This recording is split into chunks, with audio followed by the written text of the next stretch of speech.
ওদিন আরশ আজিমের ছায়া ব্যতীত কোনো ছায়া থাকবে না, কোনো ছায়া থাকবে না। এই যে আজকে যাদের জন্য আপনারা এত কষ্ট করে টাকা উপার্জন করছেন, সুদ খাচ্ছেন, ঘুষ খাচ্ছেন, তারা কেউ আপনাকে পরিচয় দিবে না। এটার নাম কিয়ামতের ময়দান, ঠিক কিনা বলেন না?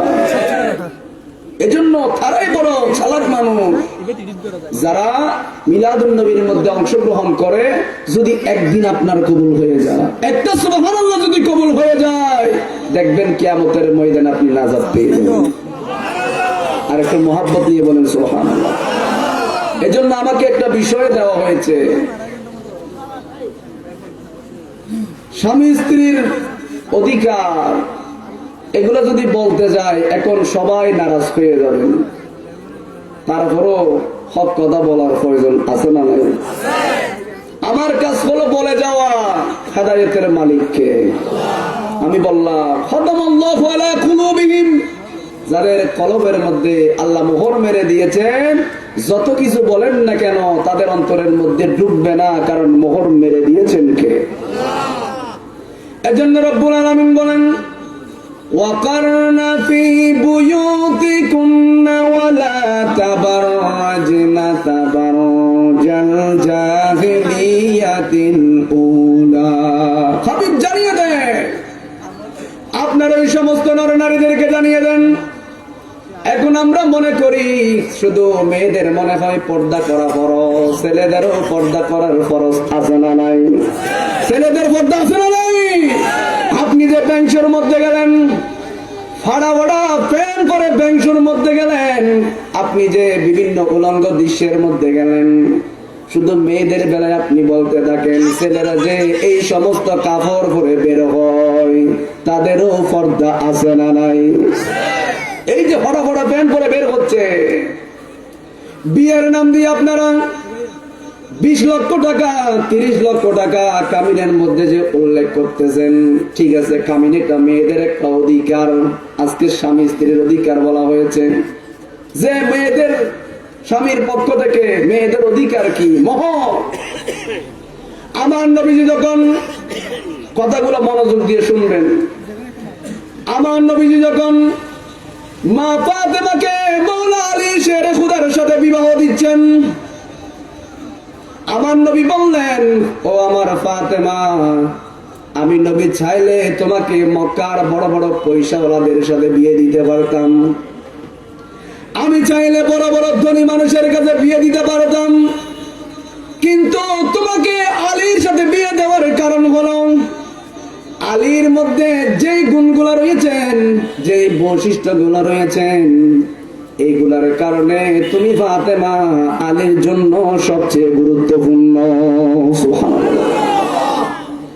ওই সময় কিন্তু 20,000 টাকা বলে নাই, মোহরের টাকাগুলা এত দিতে হবে, এত দিতে হবে, এগুলা বলে নাই। কিতাবের মধ্যে আসলেন মা ফাতেমা যখন মওলা আলী শেরে খোদার ঘরের মধ্যে গেলেন, খেজুর গাছের ছাউনি ঢুকতেও পারে না, নিচ হয়ে ঘরের মধ্যে ঢুকতে হয়।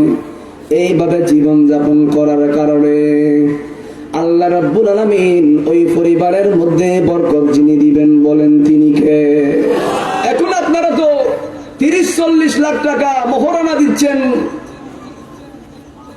আর বিয়ের অনুষ্ঠানের নাম দিয়ে পাড়ার সমস্ত যুবক ছেলেদেরকে, যুবতী ছেলেদেরকে, মেয়েদেরকে একত্রিত করে ব্যাংক সহ ফ্যাকাস অনুষ্ঠান আছে না নাই? আছে না নাই? একটু চিন্তা করে দেখেন তো, একটা ঘর উদ্বোধন করলে, একটা দোকান উদ্বোধন করলে, আপনি হুজুরদেরকে ডেকে কোরআন তেলাওয়াত করতে বলে, বিভিন্ন অনুষ্ঠান, ইসলামিক অনুষ্ঠান করেন, কিন্তু আপনি এত বড় জিনিসটা করতে যাচ্ছেন, আপনি প্যাকেজ অনুষ্ঠানের মধ্যে মাধ্যমে এই জিনিসটা করতে যাচ্ছেন। আর ক্লাবের মধ্যে 2 দিন থেকে মেয়েকে সাজিয়ে রেখেছেন, বন্ধু বান্ধব সবাই এসে সেলফি তোলে, একজন আরেকজনের সাথে আলিঙ্গন করে, আছে না নাই? আছে না নাই? কারণ বিষয় এটাই দিয়েছেন, ফেসবুকের মধ্যে দিচ্ছেন, প্যাকেজ অনুষ্ঠানের আয়োজন করছেন, কেক নিয়ে আপনারা একজন আরেকজনকে খাওয়াই দিচ্ছেন। কিন্তু আপনি কি জানেন যতগুলো মানুষ ওই মেয়েকে দেখবে সুখের জানা দিবেন কে? আরো জোরে বলেন না, সুখের জানা দিবেন কে? আপনি প্রকাশ্য একটা গুনার বাজার খুলে দিয়েছেন। বিয়ের অনুষ্ঠানের নাম দিয়ে প্রথমে বললাম মেয়েদের যে একটা মোহর, এটা তাদের অধিকার, কিন্তু আপনারা মেয়ের বাপ ছেলের বাপ সবাই মিলে পরামর্শ করে যে নির্ধারণ করলেন 30 লাখ 40 লাখ টাকা। এটা কখনো ইসলাম সাপোর্ট করে না, কথা বলেন ঠিক কিনা? আমার নবীর সাহাবী একজন নবীজির কাছে আসলেন, বললেন ইয়া রাসূলুল্লাহ, আমার অন্তর চায় বিয়ে করার জন্য। কি করার জন্য? ওইটারা এখন হন না, কি করার জন্য? নবীজি বিয়ে করার জন্য অন্তরে চাই, কিন্তু আমি এত গরিব মানুষ, নবীজি মোহর দেওয়ার মতো কোনো আমার সামর্থ্য নাই। আমার নবীজি বললেন ঠিক আছে তুমি বসো। একজন মেয়েকে বললেন, ও আমার কন্যা সন্তান, ও আমার মেয়ে, তোমাকে এমন একজন স্বামী দেব, তোমার কোনো মোহর দেওয়া হবে না, তুমি যেহেতু কোরআন জানো না। বললেন তুমি কি কোরআন জানো? বলে আমি কোরআন জানি না। মা তোমাকে আমি এই স্বামীর সাথে বিয়ে দিলাম, তুমি যেহেতু কোরআন জানো না, তোমার স্বামীটা সকাল বিকাল তোমাকে কোরআন তেলাওয়াত করাবে, এটাই হলো মা তোমার বিয়ের মোহর। সুবহানাল্লাহ। এই জিনিসটা আস্তে আস্তে আমাদের কত কঠিন হয়ে গেল, ঠিক কিনা বলেন না? আজকে 20-30 লাখ টাকা মোহর দিয়ে আপনি বিয়ে দিচ্ছে, আর অনুষ্ঠানের মধ্যে বিভিন্ন নাচ গান বাজনার অনুষ্ঠান করতেছে। যতগুলা মানুষ দেখবে, প্রত্যেকের সুখের জানা যিনি দিবেন বলেন তিনি কে? তাহলে আমার নবী বললেন তোমরা বিয়েটাকে কঠিন করিও না, বিয়েটাকে সহজ করে দাও। বিয়েটা কঠিন করার কারণে এখন বিভিন্ন জানা ব্যভিচার আছে না নাই? কথা বলেন না, আছে না নাই? এজন্য রব্বুল আলামিন বলেন ওয়াকারনা ফি বুয়ুতিকুন্না ওয়ালা তাবাররাজনা তাবারুজাল জাহিলিয়াতিল উলা। হাবিব জানিয়ে দেন, আপনি শুধু প্রচার করতে থাকেন, আপনি জানিয়ে দেন জাহিলি যুগের মহিলারা নিজের সৌন্দর্য প্রদর্শন করে বের হওয়ার কারণে ওই মহিলারা নিজেই ধ্বংস হয়েছেন। তাদের গর্ভ থেকে এমন এমন সন্তান বের হয়েছেন, মা বাবার অবাধ্য সন্তান, ঠিক কিনা? আপনি একটু চিন্তা করে দেখেন, রিসার্চ করে দেখেন, গৌসে পাক ওনার আম্মা জান কেউ দেখে নাই, দুনিয়ার মানুষ দেখে নাই, চন্দ্র সূর্য দেখে নাই, দুনিয়ার আলো বাতাস দেখে নাই। এজন্য গৌসে পাকের আম্মা যখন সকাল বেলায় কোরআন তেলাওয়াত করতেন, সকালের ফজরের নামাজের পরে যখন কোরআনটা খুলে যখন তেলাওয়াত করতেন, আর রহমানু আল্লামাল কুরআনা খালাকাল ইনসান আল্লামাহুল বায়ান, এইভাবে যখন তেলাওয়াত করেছে গৌসে পাকের আম্মা জান, যখন কোরআন তেলাওয়াত করতেন সকালবেলা। এখন তো আমাদের ঘর থেকে কোরআন তেলাওয়াত নেই বললেই চলে, ঠিক কিনা বলেন না? আছে না? নাই। এক সময় আমরা মক্তবে গিয়েছি, এখন মক্তব চলে গিয়েছেন, এখন কিন্ডারগার্টেন বিভিন্ন আপনারা গানের অনুষ্ঠান নাচের অনুষ্ঠানের মধ্যে আপনারা ছেলেদেরকে পাঠিয়ে দিচ্ছেন, কোরআন তেলাওয়াতের দিকে আমাদের ছেলেরা নাই, কথা বলেন ঠিক কিনা? তো আমার গৌসে পাকের আম্মা জান যখন গৌসে পাক যখন পেটের মধ্যে এসেছে, উনি বললেন আজকের বিজ্ঞান প্রমাণ করেছেন ছেলে যখন মায়ের গর্ভের মধ্যে 3 মাস হয়, কয় মাস বলেন? আরো জোরে বলতে হবে, কয় মাস? 3 মাস যখন হয়, আস্তে আস্তে ওই ছেলের শ্রবণ শক্তি যিনি দিয়ে দেয় বলেন তিনি কে?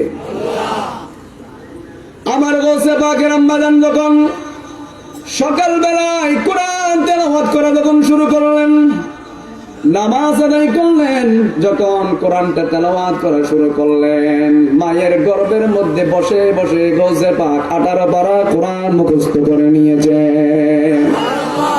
ওলি দিগর রাজা মহারাজ লাও মুদেরসা আব্দুল কাদের নি কৃপা করে রাখো মোদের লাজে ওগো কুতুবে আব্দুল কাদের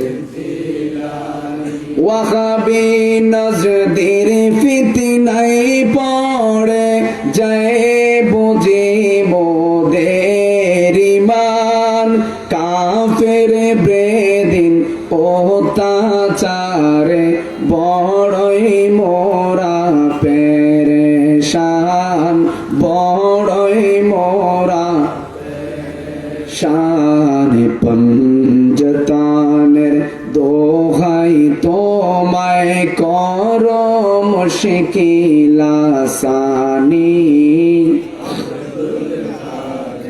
আর একটু মহব্বত নিয়ে আব্দুল কাদের নি কৃপা করে রাখো মোদের লাজে ওগো কুতুবে রব্বানি। মুসিবতে পড়ে আমরা ডাকি তোমায় দস্তগীর মুহূর্তে উদ্ধার করো ও গো মোদের বড় পীর ও গো বড় পীর পঞ্জতানের দোহাই তোমায় করো মুশকিল আসানি। আব্দুল কাদের নি ওলি দিগর রাজা মহারাজ লাও মোদের সালাম কানি। আব্দুল কাদের জিলানী কৃপা করে রাখো মোদের লাজে ওগো কুতুবে আব্দুল কাদের। তাহলে এখান থেকে বুঝে গেল মা যখন ছেলেকে পেটের মধ্যে নিয়ে টেলিভিশন দেখে ছেলেগুলো বড় হলে টেলিভিশন দেখে, কথা বলেন ঠিক কিনা? আর যখন পেটের মধ্যে নিয়ে যখন সুদ খাবেন, এখন মহিলারা সুদ খায় কিনা? আকাশি বাঁধা, আরো কি কি বাঁধা আছে, জমিন নাই বলতে আকাশই বাঁধা, আকাশ বাঁধা দিয়ে ফেলার, আল্লাহর আকাশ কি দিয়ে ফেলার? বাঁধা দিয়ে ফেলার। আর যখন সুদ খাবেন, এখন অসংখ্য মেয়ে আছে সিগারেট খায়, কি খায়?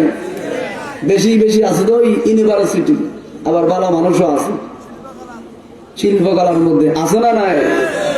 সিগারেট খায়, বাবা খায়, ইয়াবা খায়, আফিম খায়, পেন্সিডিল খায়, কোকেন খায়, আছে না নাই? কিছুদিন পর দাদাও খেয়ে ফেলবে। কারণ কি? আপনারা দেখেছেন নিজের জন্মদাতা বাবাকে কেটে কেটে বস্তার ভিতরে ছেলে পরে নিয়েছেন, আর কতগুলা রান্না করে খেয়ে ফেলেছেন। এজন্য আমার নবীজি বললেন, যারা ইসলাম থেকে বের হয়ে যাবেন, যারা ইসলামের সুশীতল ছায়া থেকে যারা বের হয়ে যাবেন, তারা অভিশপ্ত, তাদের জন্য অচিরেই ধ্বংস আছে না নাই? এই যে গৌসে পাকের শিক্ষা থেকে, আলোচনা থেকে শিক্ষা নিয়ে নেন। গৌসে পাকের আম্মা জান যখন কোরআনে পাক যখন তেলাওয়াত করলেন, এক পারা নয়, দুই পারা নয়, একটা সূরা নয়, দুইটা সূরা নয়, বরাবর 18 পারা কোরআন গৌসে পাক মুখস্থ করেছে। এজন্য আজকের বিজ্ঞান প্রমাণ করেছেন, ছেলে যখন মায়ের গর্ভের মধ্যে 3 মাস হয়, রব্বুল আলামিন ওই মায়ের গর্ভের মধ্যে ছেলের শ্রবণ শক্তি যিনি দিয়ে দেন, বলেন তিনি কে? আম্মা জান, আপনি যখন টেলিভিশন দেখেন, বৃদ্ধ হয়ে গেলেন, এখনো পর্যন্ত মৃত্যুর ভয় আপনার অন্তরের মধ্যে নাই। এখন আবার বের হয়েছেন কাফল বের হয়ে টিকটকের মধ্যে আছে না নাই? নিজের বউকে বের করে দিয়েছেন টিকটকের মধ্যে, নিজের বউকে বের করে দিয়েছেন ইউটিউবের মধ্যে, ফেসবুকের মধ্যে। ছেলেদেরকে ইন্সপিরেশন করেন, উদ্বুদ্ধ করেন ভালো কাজের জন্য। আপনি ভালো কাজের জন্য জেনার বাজার আপনি ফেসবুকে খুলেছেন, ঠিক কিনা বলে? আপনি আপনার বউকে ফেসবুকে বের করে দিলেন, স্বামী স্ত্রী, বউ ভিডিও করতেছে, স্বামী ভিডিও করতেছে বিভিন্ন রকমের, আর আপনারা ছেলেরা এগুলো দেখতেছে, আছে না নয়? জেনার বাজার আপনারা বের করে দিয়েছে। এই জন্য ছেলে যখন 3 মাস মায়ের গর্ভের মধ্যে হয়, আপনি যতগুলা টিকটকের মধ্যে, আইডির মধ্যে যতগুলা ভিডিও ছাড়বেন, আপনি মারা যাওয়ার পর ভিডিওগুলা যতগুলা মানুষ দেখবে, পার্সেন্টেজ গুণা কবরের মধ্যে যিনি দিবেন বলেন তিনি কে? প্যাকেজ অনুষ্ঠানের মধ্যে গেলেন, বয়স এখনো 80 বছর হয়ে গেল, তারপরও মৃত্যুর ভয় আপনার অন্তরের মধ্যে নাই। আজকে যে বলা হলো আব্বাস ফকির, উনি কিন্তু আপনার মতো জীবন যাপন করে নাই। উনি যখন রাতের বেলায় তাহাজ্জুদের নামাজের মধ্যে দাঁড়িয়েছেন, যখন সূরা তেলাওয়াত করলেন ইয়াসিন ওয়াল কুরআনিল হাকীম, এইভাবে যখন তেলাওয়াত করলেন, রাতের বেলায় যখন তাহাজ্জুদের নামাজ পড়লেন, আমার নবী বলেন ওয়া মিনাল লাইলি ফাতাহাজ্জাদ বিহি নাফিলাতাল লাকা আসা আইয়াবাসাকা রাব্বুকা মাকামাম মাহমুদা। রাতের বেলা একটু উঠেন, ওই দিন পারফিউম করবেন, ভালো জামাটা পরবেন। এখন আমরা তো বিয়ের অনুষ্ঠানের মধ্যে যাওয়ার সময় ভালো জামাটা পরে, ঠিক কিনা? একটু তাহাজ্জুদের নামাজ যখন পড়তে উঠবেন, দামি জামাটা আপনি গায়ের মধ্যে দিবেন, গায়ের মধ্যে পারফিউম যখন আপনি মাখবেন, অজু যখন ঠান্ডা পানি দিয়ে যখন অজু করবেন, ওই সস্তা দুনিয়ার কারো জন্য করেন না, একজনের জন্য, বলেন তিনি কে? এইভাবে যখন রাতের বেলায় তাহাজ্জুদের নামাজের মধ্যে যাই নামাজ ভিডিও যখন আল্লাহর কাছে সিজদা করবেন, আল্লাহ বলবেন ও বান্দা, তোর সিজদা দেওয়ার সাথে সাথে এখনো হাত তুলস নাই, তুই যে সিজদা করলি রে বান্দা, সিজদা থেকে উঠার আগে আগে আমি রব তোর জীবনের গুনাহগুলো মাফ করে দিলাম। এই আব্বাস ফকিররা এটাই করেছেন, আপনার সাথে চলাফেরা করেছেন, আপনার সাথে সমাজের মধ্যে তারা ছিলেন, কিন্তু তারা চিন্তা করলেন কোথায় থেকে আসলাম, কোথায় যাব, আমার কি হিসাব হবে, আমি যখন মারা যাব কেমন করে মহান রবের সামনে চেহারা দেখাবো। তারা আপনার মতো ঘুমায় নাই, আপনার মতো সুদ খায় নাই, ঘুষ খায় নাই, মানুষের চুগলখড়ি করে নাই, ঠিক কিনা বলেন?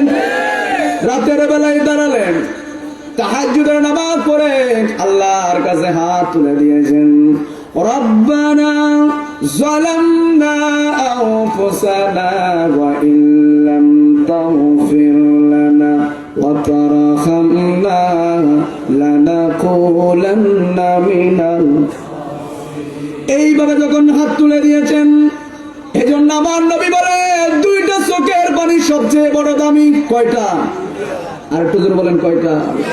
2টা চোখের পানি সবচেয়ে বড় দামি। একটা হলো যখন অনুতপ্ত হবেন, আল্লাহর কাছে মাপ চাইবেন, আল্লাহ বলেন বান্দা, তোর চোখের পানি নাকের ডগাবে, জমিনে পড়ার আগে আগে তোর জীবনের গুনাহ মাফ হয়ে যায়। আর একটা যখন আপনি মজলুম হয়েছেন, ফিলিস্তিনের মুসলমান, কাশ্মীরের মুসলমান, বার্মার মুসলমান, যখন হাত তুলে আল্লাহর কাছে যখন যুদ্ধের ময়দানে হাত তুলে দিবে, যুদ্ধের ময়দানে হাত তোলার সাথে সাথে যিনি কবুল করবেন বলেন তিনি কে? এখন একদল বের হয়ে গিয়েছেন গুমটা মৌলবী, বললেন ফিলিস্তিন ইসরায়েলের বিরুদ্ধে যুদ্ধ করা এটা ভালো কাজ করে নাই, ফিলিস্তিনের উচিত ছিল যুদ্ধ না করা। এই ধরনের মুনাফিক আছে না নাই? ওরা বললেন মুসলমান এটা ভালো করে নাই, তাদের গালের মধ্যেও দাঁড়িয়ে আছে, তারাও ঘুমটা দেয়, তারাও নামাজের সময় হাত বুকের মধ্যে বাঁধে, কিছুদিন পর কপালে বাঁধবে, আছে না নাই? বললেন এটা ভালো করে নাই। আরে তুমি তো জানো নাই জিহাদের ময়দানে, জিহাদে গিয়ে যুদ্ধ করা এটা তো ফরজ করে দিয়েছেন, বলেন তিনি কে?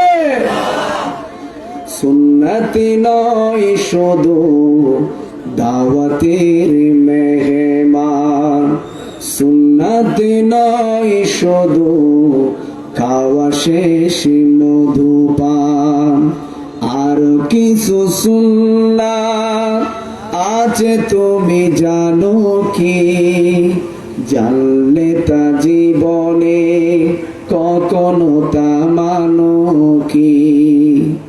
সুন্নাতি নয় শুধু নির্জনে ধ্যানে যাওয়া, আর সুন্নাত হলো পাথরের আঘাত খাওয়া। মোহাব্বতে তার সুদিনের সাথী তুমি, আবু বকরের মতো পাশে থাকো কি। আর কিছু সুন্নাত আছে তুমি জানো কি, জানলে তা জীবনে কখনো তা মানো কি। সুন্নাতি নয় শুধু দাওয়াতের মেহমান। আল্লাহুম্মা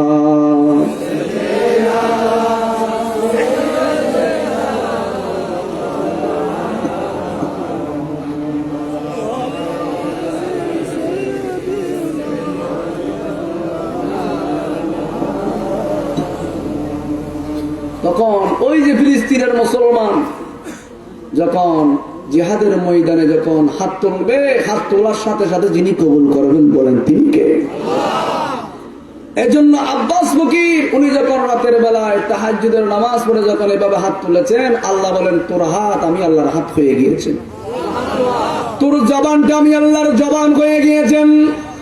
এই জন্যই তো আমরা ওলিদের দরবারে যাই, কারণ ওলিরা দেয় না দেন কে?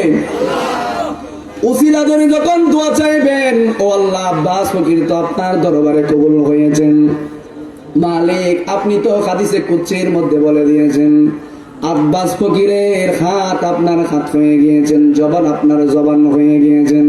এজন্য আব্বাস ফকিরের উসিলায় আমার জীবনের গুনাহ মাফ করে দেন। মাফ করে দিবেন কে?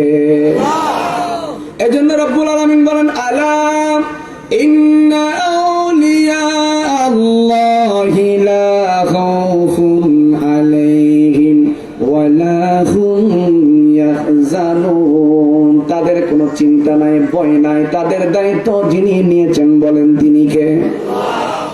তাহলে প্রথম নম্বর হলো মোহর, স্ত্রীদেরকে মোহর দেওয়া বিয়ের সময়। তার মানে যে এই নয় যে 30 লক্ষ 40 লক্ষ টাকা দিতে হবে, এটা নয়, ঠিক কিনা বলেন না?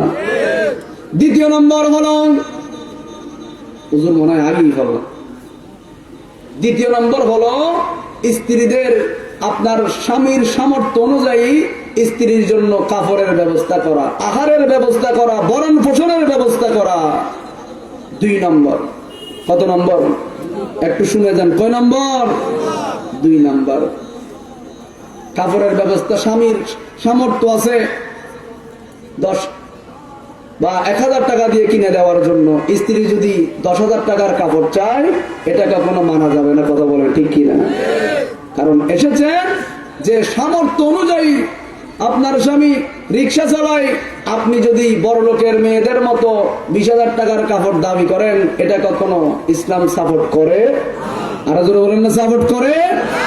আপনারা দেখেছেন রমজান মাসের মধ্যে স্বামীর তেমন ইনকাম নাই, স্ত্রী বললেন আমাকে ফাঁকি ড্রেস কিনে দিতে হবে, কিরণমালা কিনে দিতে হবে, এই ধরনের এক একটা ড্রেসের নাম বলতেছেন।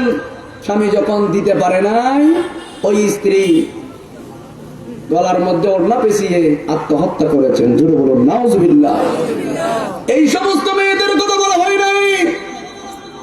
এমন মেয়ে আপনি ঘরের মধ্যে আনবেন, যে মেয়ে আপনি যা দেবে আলহামদুলিল্লাহ বলে কবুল করে নেবেন। এই মেয়েটা শুধু দুনিয়ার সঙ্গী নয়, তার হাত ধরে আল্লাহ আপনাকে জান্নাতের মধ্যে দিয়ে দিবেন। এজন্য রব্বুল আলামিন বলেন ওয়াকারনা ফি বুয়ুতিকুন্না ওয়ালা তাবাররাজনা তাবারুজাল জাহিলিয়াতিল উলা। হাবিব, এগুলো তো জাহিলি যুগের মেয়েদের স্বভাব। এজন্য আমার মা বোনরা যারা শুনছেন, আপনারা যারা স্বামীর অবাধ্য হয়ে মার্কেটের মধ্যে যান, স্বামী বিদেশের মধ্যে গিয়েছেন, ঘরের মধ্যে টেলিভিশন খুলে এলাকার সব ছেলেকে একত্রিত করে টেলিভিশন দেখায় কিনা? দেখায় কিনা? আমরা মনে হয় আমরা তো ফটো ফেললাম। এটা হলো স্বামীর হক। স্বামী বিদেশের মধ্যে গিয়েছেন, আর আপনি পুরো এলাকার যুবক যুবতীদেরকে একত্রিত করে ঘরের মধ্যে টেলিভিশন খুলে দিয়ে আপনি টেলিভিশন দেখাচ্ছেন, কাউকে চা দিচ্ছেন, কাউকে নাস্তা দিচ্ছেন। অথচ আমার নবী বললেন, তোমার স্বামীর ঘরের মধ্যে কোনো বেগানা পুরুষ ঢুকতে পারবে না। এজন্য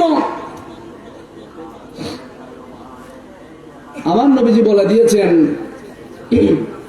ওই মহিলারা, আমি যখন মেরাজ রজনীর মধ্যে গেলাম দেখতে পেলাম মহিলারা জাহান্নামের মধ্যে গিয়েছেন। জিজ্ঞেস করলাম, ইয়া আখি জিবরাইল, ও ভাই জিবরাইল, মহিলারা জাহান্নামে কেন গিয়েছেন? বললেন, ইয়া রাসূলুল্লাহ, তারা কুফরি করার কারণে তারা জাহান্নামের মধ্যে গিয়েছে। নাউজুবিল্লাহ বলেন না, আর একটু জোরে বলতে হবে নাউজুবিল্লাহ। আমার নবী বললেন, জিবরাইল কুফরি কেমন করে বললেন, কেমন করে করলেন? বললেন, ইয়া রাসূলুল্লাহ, আপনার ওই সমস্ত নরনারী, ওই সমস্ত মহিলারা স্বামীর ঘরের মধ্যে ছিল, স্বামী ভালো ভালো খাবার দিয়েছেন, আহার দিয়েছেন, পোশাক দিয়েছেন, একদিন দিতে পারে নাই। কয়দিন? পুরো বছর দিয়েছেন, একদিন দিতে পারে নাই। বললেন, আমি তোমার ঘরের মধ্যে এসে কিছু পাই নাই। এরকম মহিলা আছে না নাই? এটা কিন্তু নবীজির হাদিস শরীফ। আমার নবী বললেন, জিবরাইল তারা কুফরি কেমন করে করলো? বললেন, ইয়া রাসূলুল্লাহ, আপনার উম্মতের ওই সমস্ত মেয়েরা পুরো বছর ভালো ভালো স্বামীরা ভালো ভালো খাবার দিয়েছেন, আহার দিয়েছেন, কাপড় দিয়েছেন, সব কিছু ব্যবস্থা করেছেন, একদিন দিতে পারে নাই। ওই মহিলার জবান দিয়ে বের হলো, আমি তোমার ঘরের মধ্যে এসে কোন ধরনের সুখ পাই? বলেন না, সুখ পাই না। এই কারণে মুআররব অসন্তুষ্ট হয়ে গিয়েছেন, তাকে নাফরমানদের লিস্টির মধ্যে দলভুক্ত করে দিয়েছেন। জোরে বলুন নাউজুবিল্লাহ। ওই মহিলারা ইন্তেকাল করার সাথে সাথে মা, ওই যে বললাম, যখন স্বামীর অবাধ্য হয়ে ঘর থেকে বের হয়েছেন, জিন এবং ইনসান ব্যতীত সমস্ত সৃষ্টি ওই মহিলাদেরকে গজব দিতে থাকে। জোরে বলুন নাউজুবিল্লাহ। আল্লাহুম্মা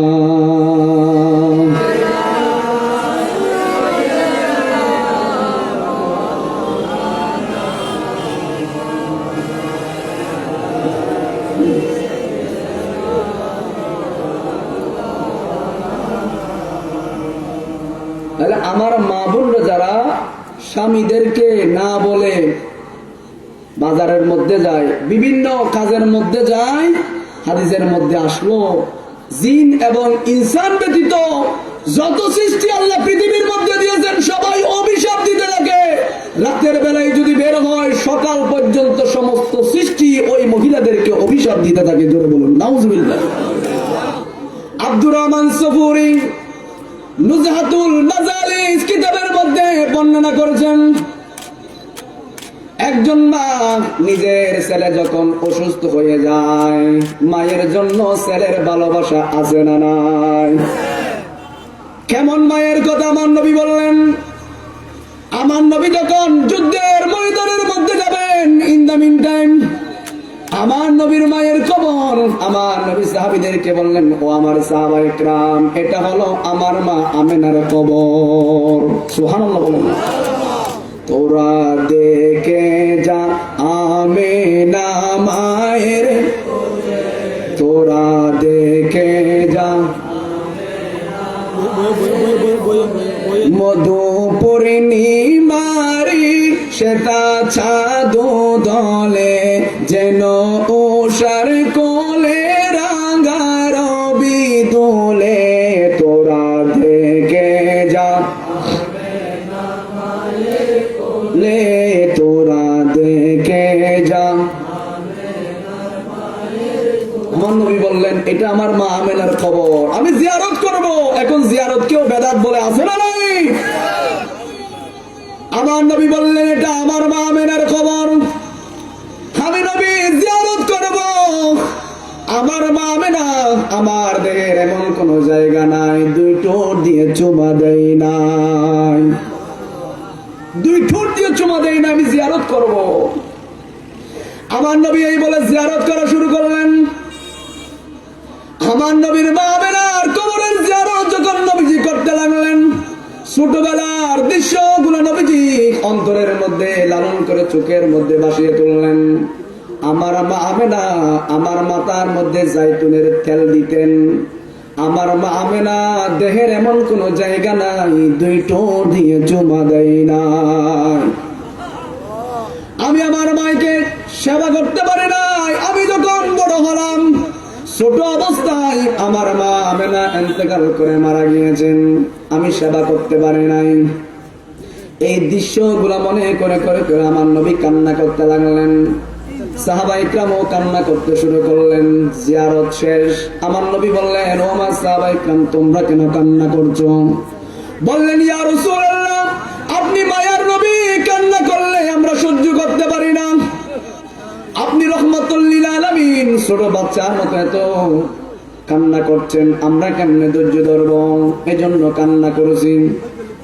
আমার নবী বললেন, ও আমার সাহাবায়ে কেরাম, আমার মা আমেনার আমি সেবা যত্ন করতে পারি নাই, অথচ আল্লাহ রাব্বুল আলামিন পবিত্র কালাম শরীফের মধ্যে বলে দিয়েছেন, ওয়া বিল ওয়ালিদাইনি ইহসানা।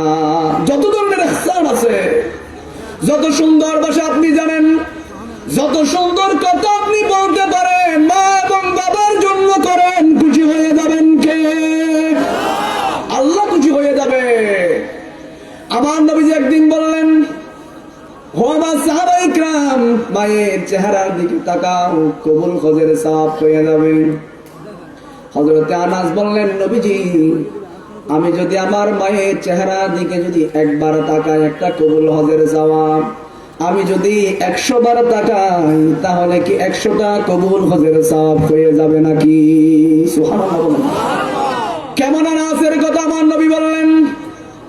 আমার নবী যখন মক্কা থেকে মদিনার মধ্যে যখন হিজরত করলেন, মক্কা থেকে মদিনার মধ্যে যখন নবীজি যখন গেলেন, মক্কার মানুষগুলা নবীজিকে যখন বের করে দিয়েছেন, মদিনার যখন গেলেন, মদিনার মানুষগুলা আমার নবীকে দেখার জন্য পাগল হয়ে গেলেন। সুবহানাল্লাহ।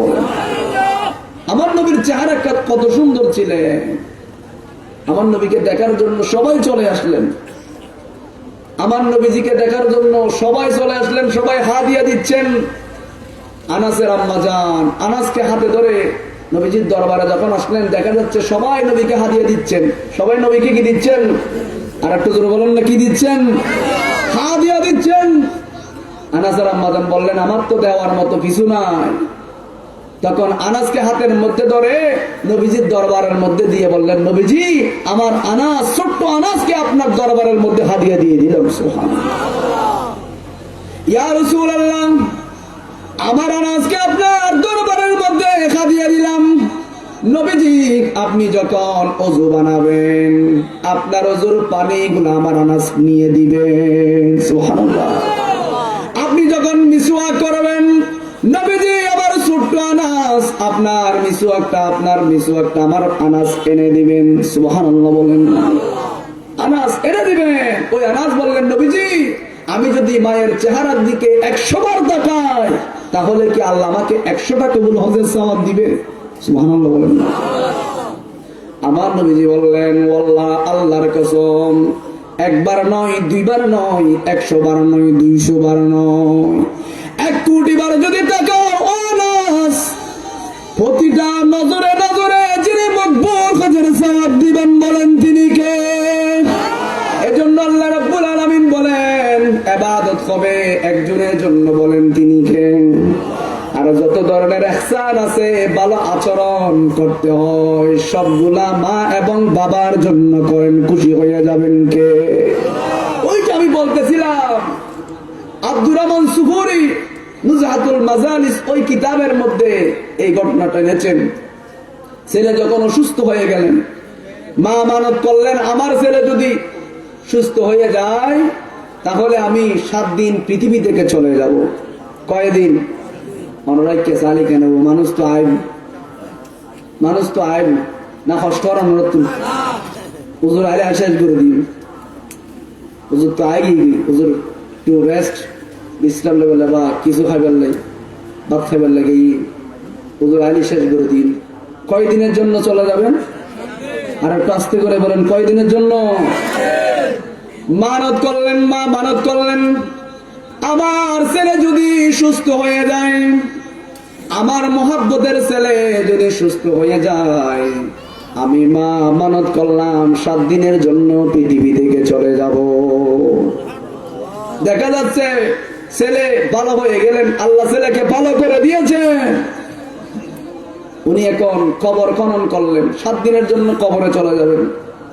আব্দুর রহমান সুফুরি নুজহাতুল মাজালিস ওই কিতাবের মধ্যে উল্লেখ করেছেন, যখন মা কবরটা খনন করলেন, কবরের মধ্যে প্রবেশ করতে দেরি কবরের মধ্যে একটা দরজা খুলে গিয়েছেন। সুবহানাল্লাহ।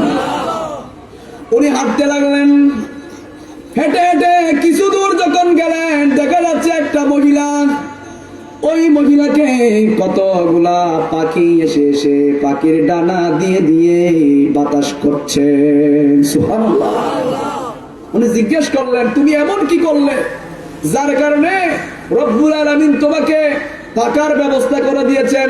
দুনিয়ার মানুষের দ্বারা নয়, পাখির মাধ্যমে তোমাকে পাকা করছেন, তুমি এমন কি ভালো কাজ করেছো? বললেন, আমার উপর আমার স্বামী সন্তুষ্ট থাকার কারণে রব্বুল আলামিন আমাকে এত সুন্দর ব্যবস্থা করে দিয়েছেন। সুবহানাল্লাহ। এজন্য যেই মহিলা ইন্তেকালের সময় তার স্বামী তার উপর খুশি থাকবে, ওই মহিলাটা জান্নাতি। আর একটা আস্তাগফিরুল্লাহ, সুবহানাল্লাহ। ওই মহিলাটা জান্নাতে চলে যাবে। উনি বললেন, আমার স্বামী আমার উপর সন্তুষ্ট ছিল, যার কারণে রব্বুল আলামিন আমাকে জান্নাত দান করেছেন। সুবহানাল্লাহ। আরেকটা মহিলাকে দেখলেন, পাখিরা পায়ের মধ্যে করে করে কঙ্কর নিয়ে নিয়ে মহিলার মাথার মধ্যে নিক্ষেপ করছেন। মহিলার মাথার মধ্যে কঙ্কর নিক্ষেপ করছেন। জিজ্ঞেস করলেন, বোন তোমার এই অবস্থা কেন? বললেন, আমি দুনিয়ায় থাকা অবস্থায় বেপরদায় চলাফেরা করেছি, আমার স্বামী ঘরের মধ্যে ছিল না, আমি বিভিন্ন ক্লাবের মধ্যে গেলাম, বেপরদায় চলাফেরা করেছি। নাউজুবিল্লাহ। আমি বেপরদায় ছিলাম, আমার স্বামীর কথা শুনি নাই, আমার স্বামীর হক ধ্বংস করলাম। আমার স্বামীর যেই ঘর আমাকে থাকার জন্য দিয়েছেন, ওই ঘরের মধ্যে বিভিন্ন মানুষ আটাত হতো, চলাফেরা করত, আসত। আমি পর্দা মেনটেন না করার কারণে মহান রব আমাকে এই শাস্তিটা দিয়েছেন। জুড়ে বলুন নাউজুবিল্লাহ। পর্দাটা কেমন জিনিস? মা ফাতেমা যখন, আমরা উঠলে তো হতো না, আল্লাহুম্মা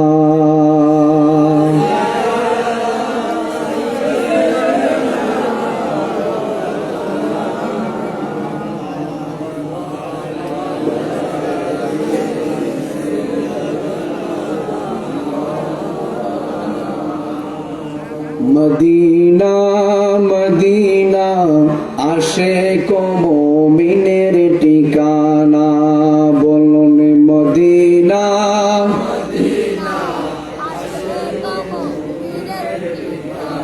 দিদারে চেয়ে কাঁদো তোমরা, দিদারে চেয়ে কাঁদো তোমরা, খোদা নবীর দিওয়ানা মদিনা।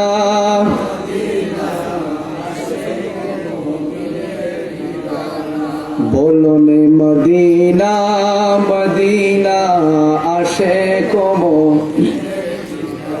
জালালউদ্দিন সুয়ুতি ৭৫ বার দেখিল নবীজি, বলেন জালালউদ্দিন সুয়ুতি ৭৫ বার দেখিল নবীজি, এতবার দেখিয়াও নবী তিবিতি তাগারে হলো না মদিনা। আশিক মুমিনের ঠিকানা, বলুন মদিনা।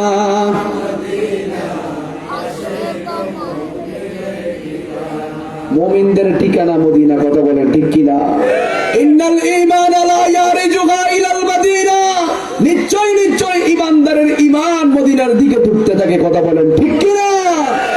কারণ ওই নবীটা এমন নবী, যেই নবী ইশারা করলেন আরশ আজিম থেকে রব্বুল আলামিন কথা বলেন, যেই নবী ইশারা করলে আকাশের চাঁদ গুলা রব্বুল আলামিন দ্বিখণ্ডিত করে দেয়, ঠিক কিনা বলে?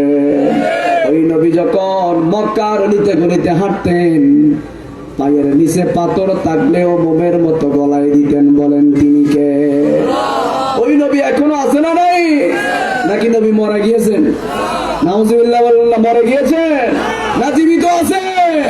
সিদ্দিক আকবর বললেন, আমার নবী শুধু জীবিত আছে তাই নয়, আমি সিদ্দিক যখন মারা যাব, আমার লাশটা তোমরা সরকার মদিনার রওজা পাকের সামনে নিয়ে যাবে। ওখান থেকে যদি আওয়াজ আসে সিদ্দিককে আমার পাশে দাফন করো, তবে দাফন করবে, নইলে জান্নাতুল বকী শরীফের মধ্যে দাফন করে দিবে। সুবহানাল্লাহ। দেখতে পাচ্ছি আমার সাহাবা ইকরাম, নবীজির সাহাবা ইকরাম যখন সিদ্দিক আকবরের লাশটা নবীজির দরবারের মধ্যে নিয়ে গেলেন, সাইয়েদনা ফারুক আজম ডেকে বললেন, ইয়া রাসূলুল্লাহ, আপনার আবু বকর সিদ্দিক আপনার কদমের মধ্যে হাজির করলাম। আমার নবী রওজায়ে পাকের সামনে থেকে, রওজায়ে পাক থেকে আওয়াজ আসতে লাগলো, বন্ধুকে বন্ধুর পাশে দাফন করে দাও। নবীজি আছে না নাই? নবীজি জীবিত আছে না নাই? আপনার কবরের মধ্যে আসবে। শুধু তাই নয়, যদি নবীকে ভালোবাসেন, দেখবেন একদিন না হয় একদিন নবীজি আপনার ঘুমের ঘরের মধ্যে চলে আসবে। নবীজির গোলামের, মৌলাজির গোলামের কোনো চিন্তা নাই, চলে নবীজির জান্নাতে মদিনা, চলে নবীজির জান্নাতে মদিনা। নবীজির গোলামের, মৌলাজির গোলামের কোনো চিন্তা নাই, চলে নবীজির জান্নাতে। যখন শোয়াবে আমায় অন্ধকারে কবরে, নবী কবরে আসতে পারেন কিনা? ক্ষমতা দিয়েছেন কে? বন্দার সহ্য হয় না।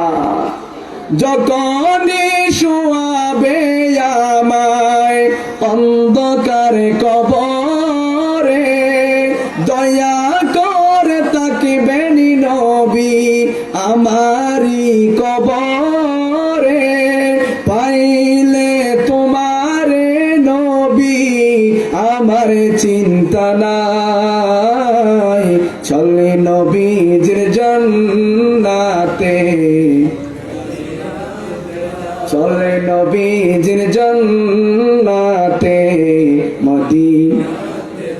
নবীজির গোলামের, মৌলাজির গোলামের কোনো চিন্তা নাই, চলে নবীজির জান্নাতে। আবার এখন একদল বের হয়েছেন, নবী যে মেরাজে গিয়েছেন, এটা কেমন করে গিয়েছেন এটা আমি বিশ্বাস করি না, এই ধরনের বলা যায় আছে না নাই? অথচ রব্বুল আলামিন বলেন, সুবহানাল্লাযী আসরা বিআবদিহি লাইলাম মিনাল মাসজিদিল হারাম। বলেছেন কে? আমি আমার নবীকে, আমার হাবিবকে, আমার বন্ধুকে আমি রব আরশ আযীমের মধ্যে ডেকে এনে দিদার দিলাম। আরেক দল বললেন, কেমন করে গেল? ওই যে আবু জাহালের মতো আমার নবী যখন মেরাজ রজনী থেকে আসলেন, বললেন তোমার নবী বলতে লাগলো পাগলের মতো, কালকে রাত্রে নাকি মসজিদ আকসা থেকে বাইতুল মুকাদ্দাস, ওখান থেকে লামকান সিদরাতুল মুনতাহা, ওখান থেকে নাকি আল্লাহর সাথে দিদার করেছেন। অল্প সময়ের মধ্যে কি এগুলো সম্ভব? তখন সিদ্দিক আকবর বললেন, আমার নবীজি কি বলেছেন শুনে আসলাম, আমার নবী যদি বলে তাকে আমি সিদ্দিক বিশ্বাস করলাম। সুবহানাল্লাহ।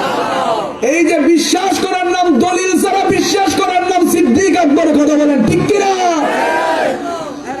আর এতগুলা দলিল থাকার পরও যারা বিশ্বাস করবে না, তারা হলো আবু জাহাল, আবু লাহাব, উতবা, শাইবা, ওলীদ ইবনে মুগীরা। কথা বলেন ঠিক কিনা? যাক, আমার বিষয় ওই দিকে নয়, আমি বলতেছিলাম পর্দা।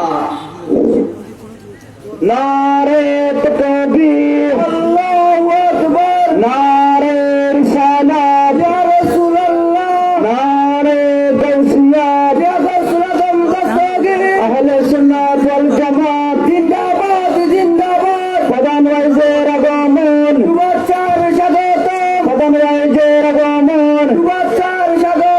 ইসলামী জাগরণ সংস্থার পক্ষ থেকে লাল গোলাপ শুভেচ্ছা। নারে তাকবীর, আল্লাহু আকবার, নারে রিসালাত, ইয়া রাসূলুল্লাহ, নারে গাউসিয়া, ইয়া গসরাতুল দস্তগীর, আহলে সুন্নাত ওয়াল জামাত জিন্দাবাদ জিন্দাবাদ। সম্মানিত উপস্থিতি, আমাদের মাঝে যারা প্রস্তুত হয়েছেন আজকের এই মাহফিলের মাধ্যমে সুদূর চট্টগ্রাম থেকে আগত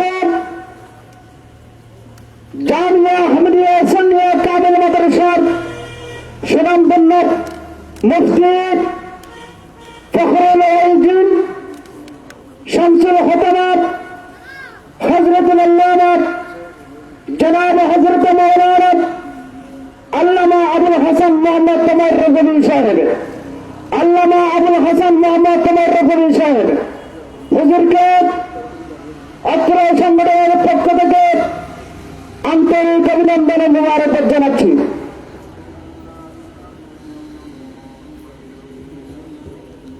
মারহাবা বলেন, সবাই মারহাবা বলেন।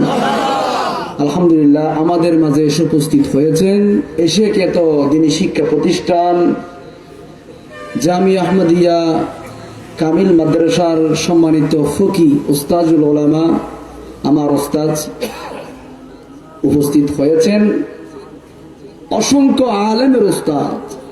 আল্লাহ যাতে হুজুরের এলেমের মধ্যে আমলের মধ্যে লক্ষ কোটি গুণ বরকত দান করেন।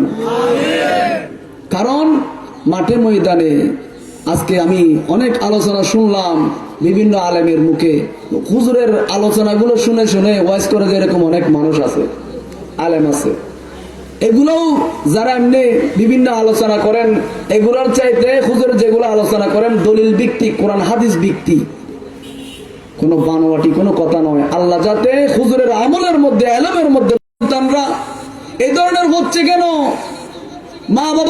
মা বাবার হক কি জানে না, কথা বলেন ঠিক কিনা? এজন্য মা বাবাদেরকে বোঝা মনে করে তারা বৃদ্ধ বয়সে মা বাবাদেরকে ঘরের মধ্যে লাগতেছে না, বৃদ্ধাশ্রমের মধ্যে দিয়ে আসতেছে, ঠিক কিনা বলেন না?